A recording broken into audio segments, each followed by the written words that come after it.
എല്ലാവർക്കും നമസ്കാരം. ജൂലൈ മാസ രാശിഫലങ്ങളെയാണ് ഇന്ന് നമ്മൾ നോക്കാൻ പോകുന്നത്. ഈ മാസം പല രാശിക്കാരുടെയും ജീവിതത്തിൽ അപ്രതീക്ഷിതമായ ചില മാറ്റങ്ങളും വഴിത്തിരിവുകളും സംഭവിക്കാൻ പോവുകയാണ്. അതിന് ജ്യോതിഷപരമായി പ്രധാനമായും 2 കാരണങ്ങളാണുള്ളത്. ഒന്നാമതായി, ബുദ്ധിയുടെയും ആശയവിനിമയത്തിൻ്റെയും കാരകനായ ബുധൻ 7-ാം തീയതി മുതൽ വക്രഗതിയിൽ തൻ്റെ സ്വന്തം രാശിയിലേക്ക് തിരികെ വന്ന് സഞ്ചരിക്കുന്നതാണ്. ഇതിൻ്റെ ഫലമായി പലർക്കും സുപ്രധാന തീരുമാനങ്ങൾ എടുക്കുന്നതിൽ ആശയക്കുഴപ്പങ്ങൾ വരാൻ സാധ്യതയുണ്ട്.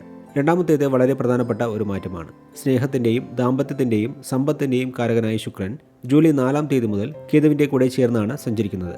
ഈ ശുക്രകേതു സംയോഗം മൂലം ചില കൂറുകാർക്ക് പ്രണയബന്ധങ്ങളിലും കുടുംബബന്ധങ്ങളിലും പ്രശ്നങ്ങളും സാമ്പത്തിക ക്ലേശങ്ങളും ഉണ്ടാകാൻ സാധ്യത കാണുന്നുണ്ട്. അതേസമയം വ്യാഴം ഉച്ചത്തിൽ നിൽക്കുന്നതിനാൽ ചില രാശിക്കാർക്ക് അപ്രതീക്ഷിത ധനാഗമനവും തൊഴിൽ രംഗത്ത് വൻ നേട്ടങ്ങളും ഈ മാസം തേടിയെത്തും. നിങ്ങളുടെ രാശിക്ക് ഈ ഗ്രഹമാറ്റങ്ങൾ വലിയ നേട്ടങ്ങളാണോ അതോ കുടുംബപരമായും സാമ്പത്തികപരമായും വെല്ലുവിളികളാണോ നൽകാൻ പോകുന്നത് എന്നതിനെക്കുറിച്ച് നമുക്ക് വിശദമായി നോക്കാം. തുലാക്കൂറിൽ ജനിച്ചവരുടെ ജൂലൈ മാസ രാശിഫലങ്ങളെ നോക്കാം. രാശിധിപനായ ശുക്രൻ 4-ാം തീയതി ലാഭസ്ഥാനത്തേക്ക് മാറുന്നതിനാൽ വരുമാനം അധികരിക്കും. 6-ലെ ശനി ശത്രുക്കളുടെ മേൽ വിജയം നേടാനും കടബാധ്യതകൾ കുറയ്ക്കാനും രോഗങ്ങളിൽ നിന്ന് മോചനം നേടാനും സഹായിക്കുന്നതാണ്. 10-ാം ഭാവമായ കർമ്മസ്ഥാനത്ത് വ്യാഴം ഉച്ചത്തിൽ നിൽക്കുന്നത് തൊഴിൽ രംഗത്ത് വലിയ മാറ്റങ്ങൾ കൊണ്ടുവരും. ജോലിയിലുള്ളവർക്ക് പ്രമോഷനോ ഉള്ളതിനേക്കാൾ മെച്ചപ്പെട്ട ജോലി ലഭിക്കാനോ സാധ്യതയുണ്ട്. മാസപകുതിക്ക് ശേഷം സൂര്യനും 10-ാം ഭാവത്തിലേക്ക് മാറുന്നത് കർമ്മരംഗത്ത് നിങ്ങളുടെ അധികാരവും സ്വാധീനവും വർദ്ധിപ്പിക്കും. കുടുംബപരമായ കാര്യങ്ങളെക്കുറിച്ച് നോക്കുമ്പോൾ 8-ാം ഭാവത്തിൽ ചൊവ്വ നിൽക്കുന്നത് ദാമ്പത്യ ജീവിതത്തിൽ ചില പ്രശ്നങ്ങൾക്കും വാക്തർക്കങ്ങൾക്കും കാരണമാകും. അതിനാൽ പങ്കാളിയോട് സംസാരിക്കുമ്പോൾ ജാഗ്രത പാലിക്കുക. 5-ാം ഭാവത്തിൽ രാഹു നിൽക്കുന്നതിനാൽ കുട്ടികളുടെ കാര്യത്തിൽ ചെറിയ ഉത്കണ്ഠകൾ ഉണ്ടാകാനും പ്രണയബന്ധങ്ങളിൽ തെറ്റിദ്ധാരണകൾ വരാനും സാധ്യതയുണ്ട്. വിദ്യാർത്ഥികളെ സംബന്ധിച്ച് അല്പം കഠിനാധ്വാനം വേണ്ട സമയമാണിത്. 9-ാം ഭാവത്തിൽ നിൽക്കുന്ന ബുധൻ 7-ാം തീയതിയോടെ വക്രഗതിയിലാകുന്നതിനാൽ പഠനകാര്യങ്ങളിൽ ശ്രദ്ധക്കുറവോ മറവിയോ വരാൻ സാധ്യതയുണ്ട്. 5-ലെ രാഹുവും ഏകാഗ്രത കുറയാൻ കാരണമാകും. ആരോഗ്യപരമായ കാര്യങ്ങളെക്കുറിച്ച് നോക്കുമ്പോൾ അഷ്ടമ ചൊവ്വ വലിയൊരു മുന്നറിയിപ്പാണ് നൽകുന്നത്. അപ്രതീക്ഷിതമായ അപകടങ്ങളോ വീഴ്ചകളോ ഉണ്ടാകാൻ സാധ്യതയുള്ളതിനാൽ വാഹനങ്ങൾ ഓടിക്കുമ്പോഴും യാത്രകൾ ചെയ്യുമ്പോഴും അതീവ ജാഗ്രത പാലിക്കണം. മൊത്തത്തിൽ നോക്കുമ്പോൾ 8-ലെ ചൊവ്വ നൽകുന്ന ആരോഗ്യ പ്രശ്നങ്ങളെയും കുടുംബ പ്രശ്നങ്ങളെയും മാറ്റി നിർത്തിയാൽ 10-ലെ വ്യാഴവും 6-ലെ ശനിയും തൊഴിൽ സാമ്പത്തിക മേഖലകളിൽ വലിയ വിജയങ്ങൾ നൽകുന്നതാണ് എന്ന് പറഞ്ഞുകൊണ്ട് തുലാക്കൂറിൽ ജനിച്ചവരുടെ ജൂലൈ മാസ രാശിഫലങ്ങളെ ഇവിടെ നിർത്തുന്നു. വൃശ്ചികക്കൂറിൽ ജനിച്ചവരുടെ ജൂലൈ മാസ രാശിഫലങ്ങളെ നോക്കാം. മാസം തുടങ്ങുമ്പോൾ 7-ാം ഭാവത്തിൽ രാശിയാധിപനായ ചൊവ്വ നിൽക്കുന്നതിനാൽ ദാമ്പത്യ ജീവിതത്തിൽ ചെറിയ പ്രശ്നങ്ങളുണ്ടാകും. പങ്കാളിയുടെ ആരോഗ്യകാര്യത്തിലും പ്രത്യേകം ശ്രദ്ധ വേണം. അതേസമയം 9-ലെ വ്യാഴം ഈശ്വരാധീനം വർദ്ധിപ്പിക്കും. പിതാവിൽ നിന്ന് സഹായങ്ങൾ ലഭിക്കും. മുടങ്ങിക്കിടന്ന കാര്യങ്ങളെല്ലാം അനുകൂലമായി നടക്കും. മാസത്തിൻ്റെ ആദ്യ പകുതിയിൽ 8-ാം ഭാവത്തിൽ നിൽക്കുന്ന സൂര്യൻ സർക്കാർ കാര്യങ്ങളിൽ തടസ്സങ്ങൾ ഉണ്ടാക്കുമെങ്കിലും 16-ാം തീയതി ഭാഗ്യസ്ഥാനത്തേക്ക് മാറുന്നതോടെ തടസ്സങ്ങളെല്ലാം മാറുകയും വിദേശത്ത് പോകാൻ ശ്രമിക്കുന്നവർക്കും ജോലി അന്വേഷിക്കുന്നവർക്കും വളരെ അനുകൂലമായ ഫലങ്ങൾ ലഭിക്കുന്നതുമാണ്. സ്വന്തമായി ബിസിനസ് ചെയ്യുന്നവർക്കും അപ്രതീക്ഷിത ലാഭങ്ങൾ ലഭിക്കാൻ സാധ്യതയുള്ള സമയമാണിത്. കുടുംബപരമായ കാര്യങ്ങളെക്കുറിച്ച് നോക്കുമ്പോൾ 4-ാം തീയതി ശുക്രൻ കേതുവിനൊപ്പം ചേരുന്നത് കുടുംബത്തിൽ ചില അപ്രതീക്ഷിത മാറ്റങ്ങൾ കൊണ്ടുവരും. ജോലി സംബന്ധമായി വീട് വിട്ടു നിൽക്കേണ്ട സാഹചര്യം വരാം. എങ്കിലും ഭാഗ്യസ്ഥാനത്തെ വ്യാഴം കുടുംബത്തിൽ വലിയ പ്രതിസന്ധികൾ വരാതെ കാത്തുരക്ഷിക്കുന്നതാണ്. വിദ്യാർത്ഥികളെ സംബന്ധിച്ച് വളരെ മികച്ച സമയമാണിത്. ഉപരിപഠനത്തിനും ഗവേഷണത്തിനും അനുകൂലമായ സാഹചര്യമാണ് ഉള്ളത്. 7-ാം തീയതിയോടെ ബുധൻ വക്രഗതിയിലാകുമെങ്കിലും 9-ലെ വ്യാഴത്തിൻ്റെ അനുകൂലസ്ഥതയുള്ളതിനാൽ പഠനം ബാധിക്കില്ല. ആരോഗ്യപരമായ കാര്യങ്ങളെക്കുറിച്ച് നോക്കുമ്പോൾ മാസത്തിൻ്റെ ആദ്യ പകുതിയിൽ 8-ാം ഭാവത്തിൽ സൂര്യൻ നിൽക്കുന്നത് നേത്രരോഗങ്ങൾക്കും ശരീരവേദനയ്ക്കും കാരണമാകും. 5-ാം ഭാവത്തിൽ ശനി നിൽക്കുന്നതിനാൽ ഉദരസംബന്ധമായ അസുഖങ്ങളും ദഹന പ്രശ്നങ്ങളും വരാതെ ശ്രദ്ധിക്കണം. മൊത്തത്തിൽ നോക്കുമ്പോൾ മാസത്തിൻ്റെ ആദ്യ പകുതിയിൽ ചെറിയ തടസ്സങ്ങൾ അനുഭവപ്പെടുമെങ്കിലും 9-ലെ ഉച്ചവ്യാഴവും മാസപകുതിക്ക് ശേഷമുള്ള സൂര്യൻ്റെ മാറ്റവും ചേർന്ന് ഭാഗ്യവും ഈശ്വരാനുഗ്രഹവും നൽകുന്ന ഒരു മികച്ച മാസമാണ് ജൂലൈ എന്ന് പറഞ്ഞുകൊണ്ട് വൃശ്ചികക്കൂറിൽ ജനിച്ചവരുടെ ജൂലൈ മാസ രാശിഫലങ്ങളെ ഇവിടെ നിർത്തുന്നു. ധനുക്കൂറിൽ ജനിച്ചവരുടെ ജൂലൈ മാസ രാശിഫലങ്ങളെ നോക്കാം. മാസം തുടങ്ങുമ്പോൾ രാശിയധിപനായ വ്യാഴം അഷ്ടമരാശിയിൽ ഉച്ചത്തിൽ നിൽക്കുന്നത് ഗുണദോഷ സമ്മിശ്രമായ ഫലങ്ങളാണ് നൽകുക. അപ്രതീക്ഷിതമായ ചില സാമ്പത്തിക ലാഭങ്ങൾ ലഭിക്കുമെങ്കിലും കൂടെ കൂടെ അനാവശ്യ ചെലവുകളും വന്നു ചേരും. 6-ാം ഭാവത്തിൽ നിൽക്കുന്ന ചൊവ്വയും 3-ാം ഭാവത്തിലെ രാഹുവും നിങ്ങൾക്ക് വലിയ ധൈര്യവും ആത്മവിശ്വാസവും നൽകും. തൊഴിലിടങ്ങളിൽ ഉണ്ടായിരുന്ന പ്രതിസന്ധികളെയും ശത്രുക്കളെയും പരാജയപ്പെടുത്താൻ സാധിക്കും.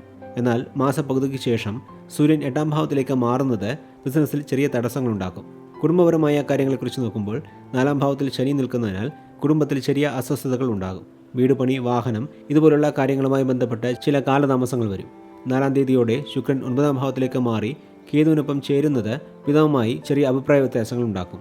വിദ്യാർത്ഥികളെ സംബന്ധിച്ച് ഏകാഗ്രത കുറയാൻ സാധ്യതയുള്ള സമയമാണിത്. 8-ലെ വ്യാഴവും 4-ലെ ശനിയും പഠനത്തിൽ അലസത ഉണ്ടാക്കും. അതുകൊണ്ട് കൂടുതൽ സമയം പഠനത്തിനായി മാറ്റിവെക്കേണ്ടതാണ്.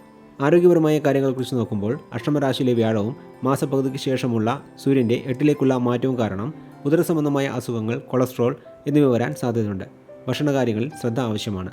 മൊത്തത്തിൽ നോക്കുമ്പോൾ 6-ലെ ചൊവ്വ നൽകുന്ന ധൈര്യത്തിലൂടെ തടസ്സങ്ങൾ മറികടക്കാൻ സാധിക്കുമെങ്കിലും അഷ്ടമവ്യാഴവും കണ്ടകശനിയും കാരണം ആരോഗ്യ കുടുംബകാര്യങ്ങളിൽ ജാഗ്രത വേണ്ടതാണ് എന്ന് പറഞ്ഞുകൊണ്ട് ധനുക്കുറി ജനിച്ചവരുടെ ജൂലൈ മാസ രാശിഫലങ്ങളെ ഇവിടെ നിർത്തുന്നു. മകരക്കുറി ജനിച്ചവരുടെ ജൂലൈ മാസ രാശിഫലങ്ങളെ നോക്കാം. രാശിയാധിപനായ ശനി 3-ാം ഭാവത്തിൽ വളരെ അനുകൂലമായി നിൽക്കുകയും ഇതിനോടൊപ്പം 7-ാം ഭാവത്തിൽ വ്യാഴം ഉച്ചത്തിൽ നിൽക്കുന്നതും വളരെ അനുകൂലമാണ്. തൊഴിൽ രംഗത്ത് വലിയ അംഗീകാരങ്ങൾ ലഭിക്കും. ബിസിനസ് പങ്കാളിത്തത്തിലൂടെ വലിയ ലാഭം നേടാൻ സാധിക്കും. പുതിയ സംരംഭങ്ങൾ തുടങ്ങാൻ ആഗ്രഹിക്കുന്നവർക്ക് ഏറ്റവും മികച്ച സമയമാണിത്. കുടുംബപരമായ കാര്യങ്ങളെക്കുറിച്ച് നോക്കുമ്പോൾ 7-ലെ ഉച്ചവ്യാഴം ദാമ്പത്യ ജീവിതത്തിൽ വലിയ സന്തോഷവും സമാധാനവും നൽകും. വിവാഹം ആലോചിക്കുന്നവർക്ക് നല്ല ബന്ധങ്ങൾ ഒത്തുവരുന്നതാണ്. എന്നാൽ ധനവാക്ക് കുടുംബസ്ഥാനത്ത് രാഹു നിൽക്കുന്നതിനാൽ സംസാരിക്കുമ്പോൾ വാക്കുകൾ സൂക്ഷിക്കണം. നിങ്ങളുടെ സംസാരം മറ്റുള്ളവരെ വേദനിപ്പിക്കാൻ സാധ്യതയുണ്ട്. വിദ്യാർത്ഥികളെ സംബന്ധിച്ച് ഉപരിപഠനത്തിനും ഗവേഷണങ്ങൾക്കും വളരെ നല്ല സമയമാണ്. ആരോഗ്യപരമായ കാര്യങ്ങളെക്കുറിച്ച് നോക്കുമ്പോൾ പൊതുവെ അനുകൂലമായ സമയമാണിത്. 3-ലെ ശനി ആരോഗ്യവും ഉന്മേഷവും നൽകും. എങ്കിലും 5-ലെ ചൊവ്വയും 8-ലെ കേതു ശുക്ര യോഗവും കാരണം അപ്രതീക്ഷിതമായി ചെറിയ ആരോഗ്യ പ്രശ്നങ്ങൾ വരാനും സാധ്യതയുണ്ട്. മൊത്തത്തിൽ നോക്കുമ്പോൾ വാക്തർക്കങ്ങൾ ഒഴിവാക്കിയാൽ 3-ലെ ശനിയും 7-ലെ ഉച്ചവ്യാഴവും ചേർന്ന് സാമ്പത്തികപരമായും തൊഴിൽപരമായും വലിയ വിജയങ്ങൾ നൽകുന്ന ഒരു മികച്ച മാസമാണ് ജൂലൈ എന്ന് പറഞ്ഞുകൊണ്ട് മകരക്കുറി ജനിച്ചവരുടെ ജൂലൈ മാസ രാശിഫലങ്ങളെ ഇവിടെ നിർത്തുന്നു. കുംഭക്കുറി ജനിച്ചവരുടെ ജൂലൈ മാസ രാശിഫലങ്ങളെ നോക്കാം. മാസം തുടങ്ങുമ്പോൾ ജന്മരാശിയിൽ രാഹു നിൽക്കുന്നതും 2-ാം ഭാവത്തിൽ രാശിയാധിപനായ ശനി നിൽക്കുന്നതും ചെറിയ രീതിയിൽ മാനസിക സംബന്ധങ്ങൾക്കും സാമ്പത്തിക ബുദ്ധിമുട്ടുകൾക്കും കാരണമാകും. എങ്കിലും 6-ാം ഭാവത്തിൽ വ്യാഴം ഉച്ചത്തിൽ നിൽക്കുന്നത് കടബാധ്യതകൾ തീർക്കാനും ശത്രുക്കളുടെ മേൽ വിജയം നേടാനും ഒരു പരിധിവരെ സഹായിക്കും. 4-ാം ഭാവത്തിൽ ചൊവ്വ നിൽക്കുന്നതിനാൽ ജോലിസ്ഥലത്ത് അല്പം അലച്ചിലും കഠിനാധ്വാനവും വേണ്ടിവരും. കുടുംബപരമായ കാര്യങ്ങളെക്കുറിച്ച് നോക്കുമ്പോൾ 4-ലെ ചൊവ്വ കുടുംബത്തിൽ അസ്വസ്ഥതകൾ ഉണ്ടാക്കും. വാഹനങ്ങൾക്കോ വീടിനോ ചില അറ്റകുറ്റപ്പണികൾ വേണ്ടി വന്നേക്കാം. കേതു നിൽക്കുന്ന 7-ാം ഭാവത്തിലേക്ക് ശുക്രൻ കൂടി വരുന്നത് ദാമ്പത്യ ബന്ധത്തിൽ ചെറിയ വിരക്തിയോ താല്പര്യക്കുറവോ ഉണ്ടാക്കും. പങ്കാളിയുമായി തുറന്ന് സംസാരിക്കുന്നത് പ്രശ്നങ്ങൾ പരിഹരിക്കാൻ സഹായിക്കും. വിദ്യാർത്ഥികളെ സംബന്ധിച്ച് പഠനത്തിൽ കൂടുതൽ ശ്രദ്ധ വേണ്ട സമയമാണിത്. ജന്മരാശിയിലെ രാഹു ചിന്തകളിൽ ആശയക്കുഴപ്പമുണ്ടാക്കും. അതിനാൽ ഏകാഗ്രതയോടെ പഠിക്കാൻ ശ്രദ്ധിക്കണം. ആരോഗ്യപരമായ കാര്യങ്ങളെക്കുറിച്ച് നോക്കുമ്പോൾ ജന്മരാഹുവും 2-ലെ ശനിയും 4-ലെ ചൊവ്വയും ടെൻഷൻ വർദ്ധിപ്പിക്കും. തലവേദന, ഉറക്കക്കുറവ്, രക്തസമ്മർദ്ദം എന്നിവയ്ക്ക് സാധ്യതയുണ്ട്. കൃത്യമായ വിശ്രമം ഈ മാസം ആവശ്യമാണ്. മൊത്തത്തിൽ നോക്കുമ്പോൾ 7-ലെ ശനിയും ജന്മരാഹുവും ചില പ്രതിസന്ധികൾ നൽകുമെങ്കിലും 6-ലെ ഉച്ചവ്യാഴം പ്രതിസന്ധികളിൽ നിന്ന് കരകയറാൻ സഹായിക്കുന്നതാണ് എന്ന് പറഞ്ഞുകൊണ്ട് കുംഭക്കുറി ജനിച്ചവരുടെ ജൂലൈ മാസ രാശിഫലങ്ങളെ ഇവിടെ നിർത്തുന്നു. മീനക്കുറി ജനിച്ചവരുടെ ജൂലൈ മാസ രാശിഫലങ്ങളെ നോക്കാം. മീനരാശിക്കാർക്ക് ഈ മാസം ഏറ്റവും വലിയ അനുഗ്രഹമായി മാറുന്നത് 5-ാം ഭാവത്തിൽ ഉച്ചത്തിൽ നിൽക്കുന്ന രാശിയാധിപനായ വ്യാഴമാണ്. ഇത് ഉത്തമമായ ഒരു ഭാഗ്യമാണ്. മുജ്ജന്മ സുഹൃതം ലഭിക്കുന്ന സമയമാണിത്. ബുദ്ധിശക്തിയും തീരുമാനങ്ങൾ എടുക്കാനുള്ള കഴിവും അധികരിക്കും. എന്നാൽ ജന്മരാശിയിൽ ശനി നിൽക്കുന്നതിനാൽ വലിയ കാര്യങ്ങൾ ചെയ്യുമ്പോൾ ചെറിയ കാലതാമസങ്ങൾ അനുഭവപ്പെടും. 3-ാം ഭാവത്തിൽ നിൽക്കുന്ന ചൊവ്വ തൊഴിലിടങ്ങളിൽ വലിയ ധൈര്യവും നേതൃപാഠവും നൽകും. 12-ാം ഭാവത്തിൽ രാഹു നിൽക്കുന്നതിനാൽ വിദേശത്ത് ജോലി നോക്കുന്നവർക്ക് അനുകൂല ഫലങ്ങൾ ലഭിക്കും. കുടുംബപരമായ കാര്യങ്ങളെക്കുറിച്ച് നോക്കുമ്പോൾ 5-ലെ വ്യാഴം കുട്ടികൾ വഴി വലിയ സന്തോഷം നൽകും. വീട്ടിൽ സമാധാനമായ അന്തരീക്ഷം നിലനിൽക്കും. എന്നാൽ ജന്മശനി കാലമായതിനാൽ ചിലപ്പോൾ അകാരണമായ മാനസിക വിഷമങ്ങൾ ഉണ്ടാകാനും സാധ്യതയുണ്ട്. 4-ാം തീയതിയോടെ ശുക്രൻ 6-ാം ഭാവത്തിലേക്ക് മാറി കേതുവിനൊപ്പം ചേരുന്നത് ബന്ധുക്കളുമായി ചെറിയ അഭിപ്രായ വ്യത്യാസങ്ങൾ ഉണ്ടാക്കുന്നതാണ്. വിദ്യാർത്ഥികളെ സംബന്ധിച്ച് 5-ലെ ഉച്ചവ്യാഴം പഠനപരമായ കാര്യങ്ങളിൽ വലിയ മുന്നേറ്റം നൽകും. ഉപരിപഠനത്തിനും സ്കോളർഷിപ്പുകൾ ലഭിക്കാനും അനുകൂലമായ സമയമാണിത്. ആരോഗ്യപരമായ കാര്യങ്ങളെക്കുറിച്ച് നോക്കുമ്പോൾ ജന്മശനിയുള്ളതിനാൽ ശരീരവേദനകൾക്കും ക്ഷീണത്തിനും സാധ്യതയുണ്ട്. അലച്ചിൽ കുറയ്ക്കാൻ ശ്രദ്ധിക്കുക. മൊത്തത്തിൽ നോക്കുമ്പോൾ ജന്മശനി കാലമാണെങ്കിലും 3-ലെ ചൊവ്വയും 5-ലെ ഉച്ചവ്യാഴവും നിങ്ങളുടെ ലക്ഷ്യങ്ങൾ നേടിയെടുക്കാൻ സഹായിക്കുന്നതാണ് എന്ന് പറഞ്ഞുകൊണ്ട് മീനക്കുറി ജനിച്ചവരുടെ ജൂലൈ മാസ രാശിഫലങ്ങളെ ഇവിടെ നിർത്തുന്നു. അടുത്ത വീഡിയോയിൽ കാണുന്നതുവരെ എല്ലാവർക്കും നന്ദി, നമസ്കാരം.